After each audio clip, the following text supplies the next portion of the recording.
Yeah, it appears to be me. Yep, me again. The cat thinks it's feeding time. Not yet. Anyway, yeah, making another video. Yeah, I don't want to do the same subject I did in the walk the talk, but walk the talk, well, whatever. Yeah, but it's it's this consciousness thing, but it's really I want to get to the evolution thing and recognizing, that's the.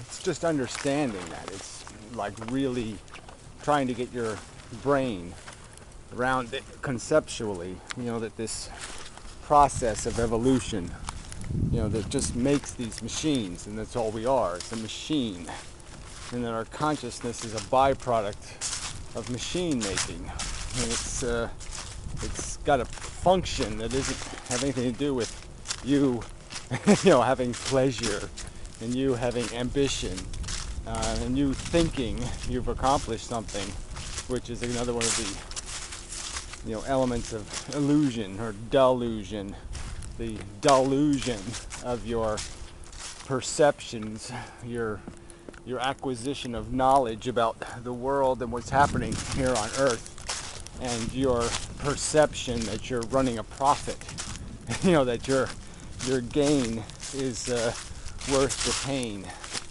that you're functioning sufficient,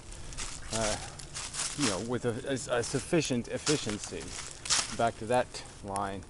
But I mean, there's the story. I mean, that's the philosophical statement, is sort of this recognition of a scientific truth, of the fact that we did evolve. And now it's just taking a, God damn, I hate that. I'm struggling looking for words. I want to say assessment, but taking a inventory of, what's taking place through this process. So we know the scientific fact of evolution. We can't really comprehend 500 million years of, say, thinking machines going ouch. Can't really do that. You can't really conceptualize 500 million years of billions upon billions of organisms squirming through this humus, this biology, to eke out the same thing that you're eking out, which is this sense of purpose and function and accomplishment, satisfying the desire. And it's a powerful thing, this emotion of want and need and sense of purpose and acquisition and accomplishment. But what is also powerful is our intellect and our ability to understand a truth that's the real context of that circumstance. I mean, we can understand the mechanics of sex and still enjoy the cruder pleasures of the sensual act. So the two don't have to be in conflict. You don't have to sacrifice your ambition or your love of life for a contextual understanding that it's really, really brutal and horrible. Sort of talked about this a little bit related to the subject of vegetarianism. You don't have to become a vegetarian in your practice to be honest to the fact that the process of carnivorism is just cannibalistic. When mammals are eating mammals, it's kind on kind. It's a genocide of a sorts, committed against a Holocaust of sorts, committed against the properties that define you, the same properties of sensation and feeling and ambition and want and desire that you're destroying and killing in some other organism isn't any different than say, for example, an alien race that would minimize your reality, because you couldn't add sufficiently large enough numbers in your head. So it had this arbitrary test of your worth that has no sensible, rational, no logical integrity. And but we're, like I said, the power of our intelligence to keep us grounded in the science, grounded in the facts, grounded in the understanding that our basic function is to be an asshole, and it's not it doesn't have to hurt you or harm you to be aware of the truth. It's not catastrophic to your happiness or your comfort or your ability to enjoy eating an apple or something. It's just not. You can have the truth and eat your fantasies, live in them, wallow in them. This doesn't have to be a conflict. You don't have to live an honest life in your personal life. You can be a hypocrite and a jerk, as long as you recognize that that's what you're doing, and that you're playing a shabby game, and that the game itself is the problem. A little bit unfortunate. Semi-high water. Alright, gotta do this quickly. Less time you spend in the water, the less wet you'll get. But it's gotta be quick. I can't misstep too much. I'm gonna avoid that one altogether and go for number 2. Whoa, big jump. Scary. Jumping is scary. In my compromised, aged condition. Ooh, wind. That might be a problem. Yeah, I don't know where the microphone is on this camera. There's a speaker in the top, but I think it's in the side over here, so it might be protected from the wind. I have to put a bandage on it. Anyway, and maybe that's the speaker and that's the microphone. Well, it doesn't matter. I don't have a band-aid on me, so I cannot correct for it. I really didn't think it would be this miserable out here, but it is rather miserable. So anyway, I'm a little disappointed in this lens.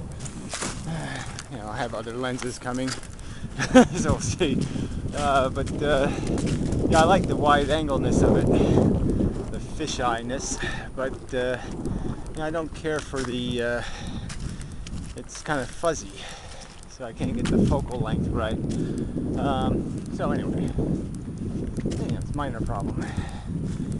Detail you didn't need to know, but I'm just trying to be a little bit personal.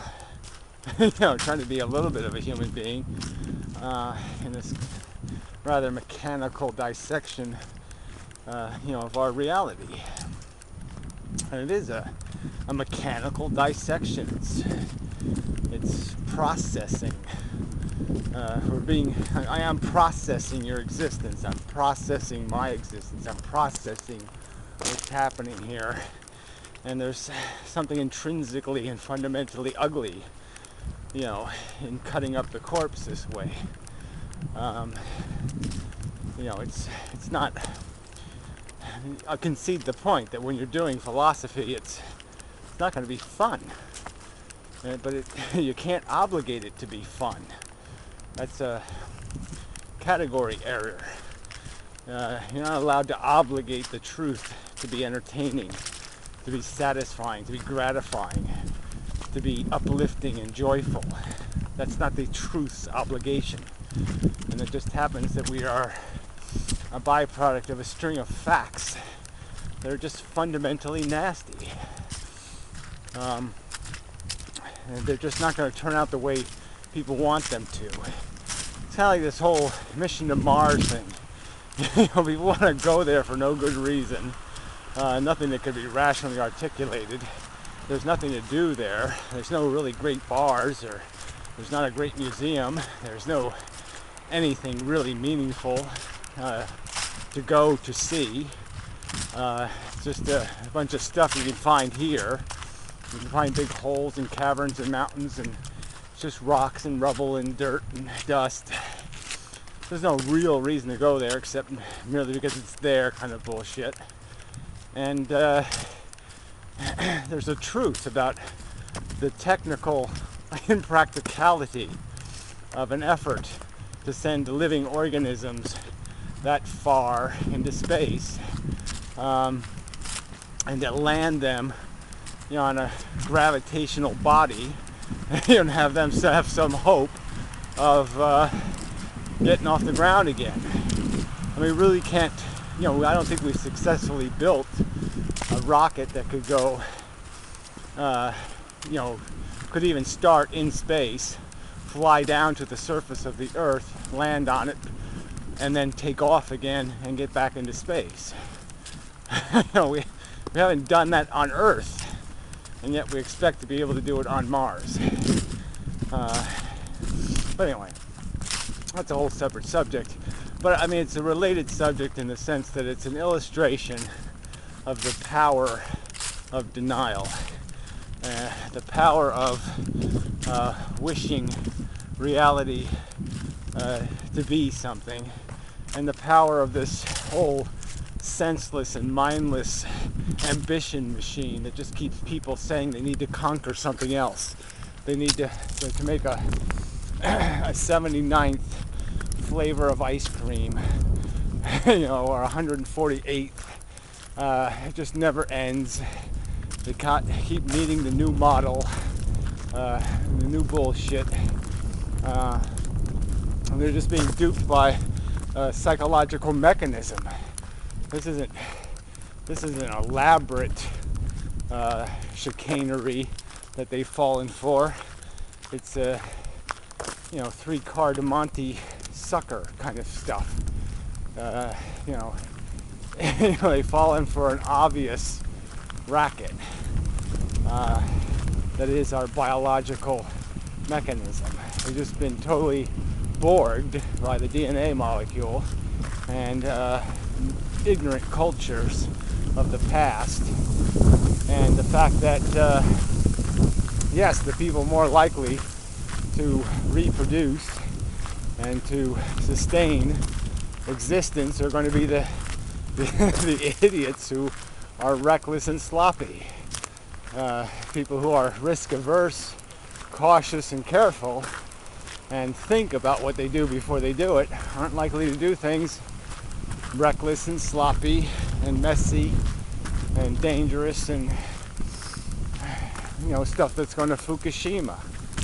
And it just seems like clearly cultures are dominated by the people who build Fukushima, not the people who build, Empire State Buildings. The durable good things are the rarity. The sloppy, gotta recall that kind of crap seems to become more and more the norm, what you should expect, merely because people are by nature I don't want to say lazy, but inattentive to detail, unattentive to what isn't in their interest. They are constantly saying what's in it for me and saying no further than that. And so if they can glean a profit at somebody else's loss, they'll do it, because they don't see the logic that says that doesn't make any sense. You can't win by creating losers. Just the truth. So, damn, it really is. I should have brought gloves. Yeah, it's just a bit cold out here.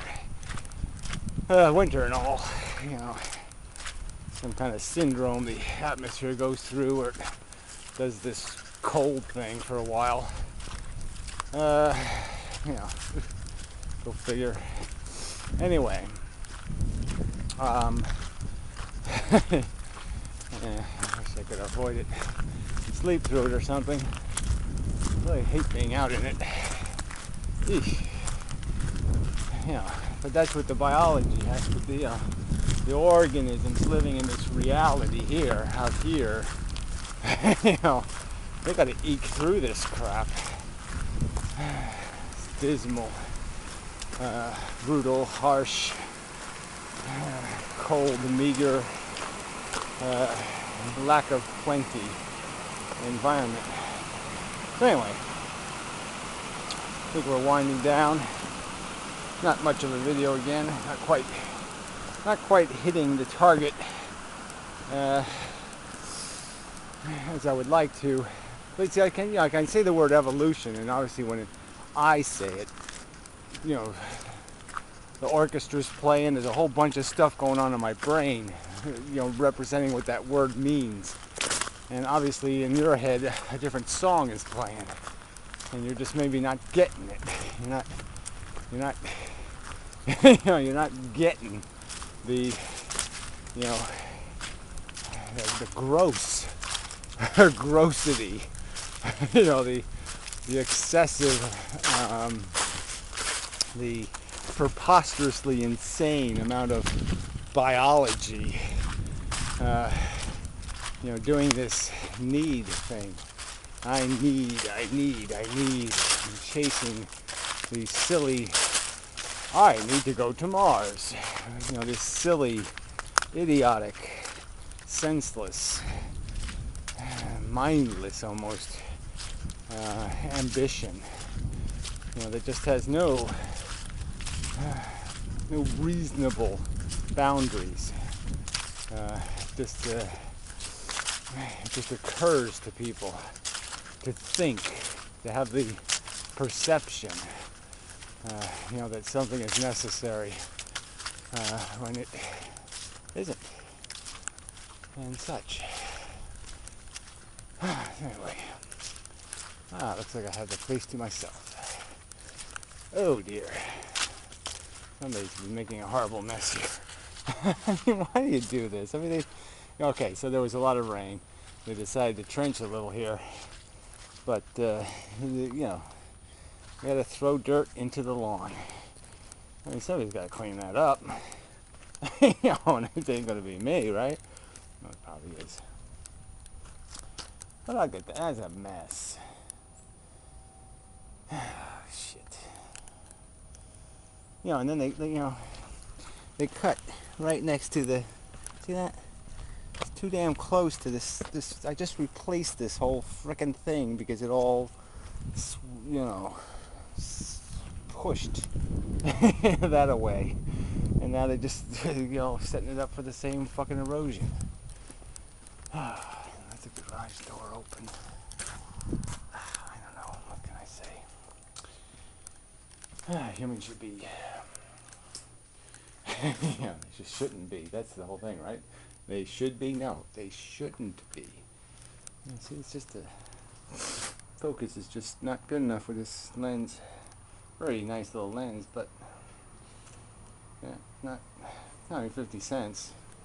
But it really just isn't doing the job. It's doing the nice job of the focal length, but the focus isn't good enough. I can't really. I figured that maybe if it's further away, it would be better, but it doesn't seem. It's magnetic, so further away. I don't think that gets better focus, does it? It might be. Yeah, see, it has to be like out here. Well, I'm not doing that. I'm not walking around holding it out there.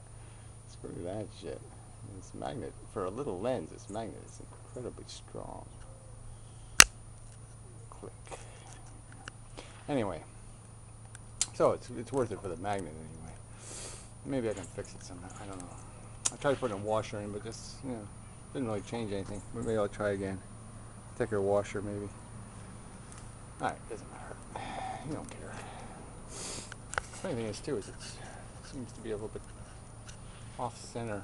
It feels like I'm holding the camera way too far that way. You don't care. Anyway, sniffle. Till next time.